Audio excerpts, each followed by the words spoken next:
The Ecclesia's job was to go to the king and say, hey, what do you want to happen in the city? And the king would say, this is my will. And then the Ecclesia would run back over here and say, all right, we got to figure out how to make it happen. That's why we come here. God has a will for the things that happen outside of this building.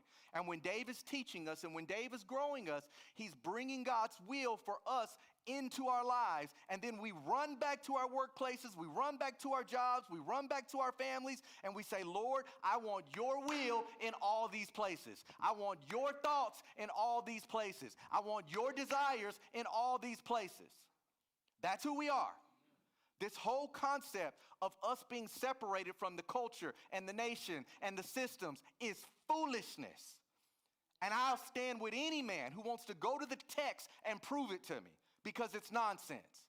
You were created to impact every area of the world.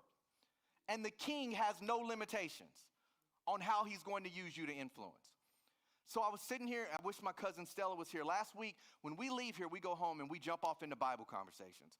And it doesn't matter who's teaching. I let him scrutinize me. We'll talk about day. Hey, can you prove it? What does the Bible say? And we try to grow further, develop whatever was discussed up here. Last week, we were going for like 3 hours.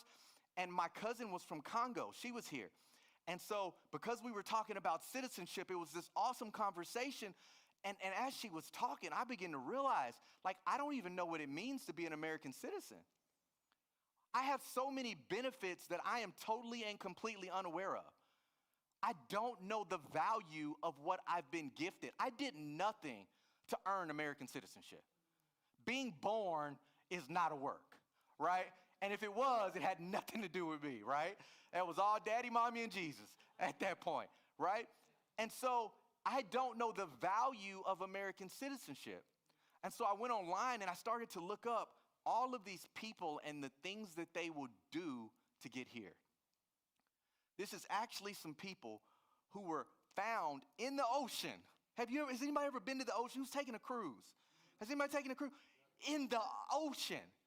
I feel intimidated on a cruise boat in the ocean, and that's a small city. These people wanted the benefits of our country so much that they grabbed some tires, some crafted plastic inner tubes, some branches, some sheets, and rope, and jumped on the ocean